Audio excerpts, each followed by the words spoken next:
down memory lane. Today on the show, we're discussing the death of real-time tactics games. You may ask, but Blark, what is a real-time tactics game? Or, I've never heard that they died off.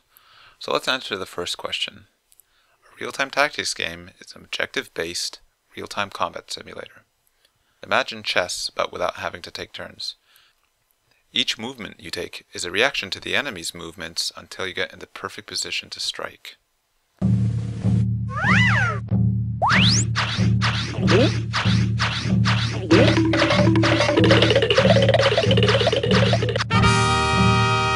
So what is the difference between real-time tactics and real-time strategy?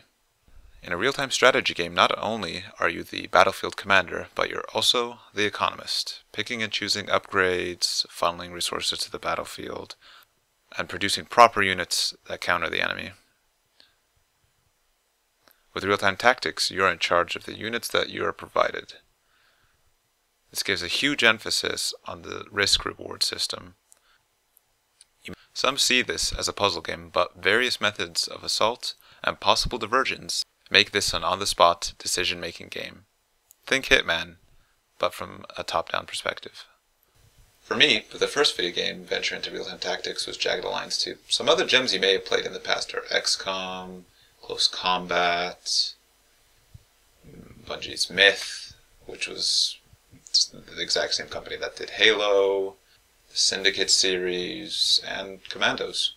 Commandos did go on to have 2 more sequels to critical acclaim, all of which followed the same conceptual formula in terms of gameplay. They set the player in a World War II setting, where you play with several commandos, each with their own background and special traits. Each one had quirky remarks and their own personalities. The game emphasized that the mission is to be done with the characters chosen. The Green Beret, for example, can hide bodies to reduce your presence. The spies can infiltrate as disguised enemies. And the sapper can use explosives. With that in mind, the game becomes much harder when trying to micromanage the commandos on the battlefield and utilizing their traits at the correct times. This difficulty is what I remember throwing my friends off of the series, but I'll get back to that later. For the next 5 years after the turn of the millennium, a new plethora of games came out. Some of the big budget titles that came out during the time was the Total War series, with Shogun, Rome, and Medieval, Desperados, Fallout Tactics, which utilized both some turn-based and some real-time tactics, Mech Commander 2, Freedom Force, the Blitzkrieg series, and Desert Rats vs. Africa Corps. There was even a GameCube real-time tactics game by the name of Battalion Wars.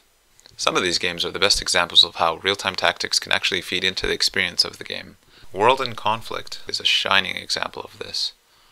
The undirected troops spread all over Washington during the Soviet invasion gave the sense of unification for the liberation of the land. This couldn't have been achieved with an RTS, where producing units from a barracks would just decrease the sensation of a disjointed force searching for each other. The only companies that seem to want to keep venturing into this genre seem to be the ones that have a backdrop of successful games. Since 2010, the number of real-time tactics games has dropped to about 1 notable title per year. This might be due to the fact that World War II games are just not as popular as they used to be. Or it could be that since these games always did keep challenge as the main aspect of the game, that it doesn't appeal to a wide audience. It seems that nowadays companies are more willing to venture for a larger audience than to satisfy a small niche audience. The sheer difficulty of the games always divided up players who started a game like Jagged Alliance or Commandos in terms of pressing forward or just moving on to another game completely. But oh how sweet the payoff was when you finally pulled the mission off perfectly. The last game to pay homage to the old real-time tactics games was XCOM, Enemy Unknown, with its strong emphasis on micromanaging characters and making sure that your troops survive the onslaught. This is of course due to the fact that XCOM's roots were originally set in the tactics genre. As for the future of the genre, the road looks a bit rocky. Yeah, new games will come out. The Total War series will go on for sure.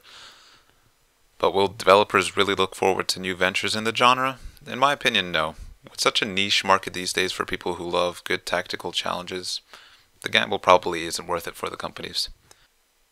Will there be games that utilize the genre for optional or side missions? Yeah, since they can just tack in a singular scenario alongside their RTS game.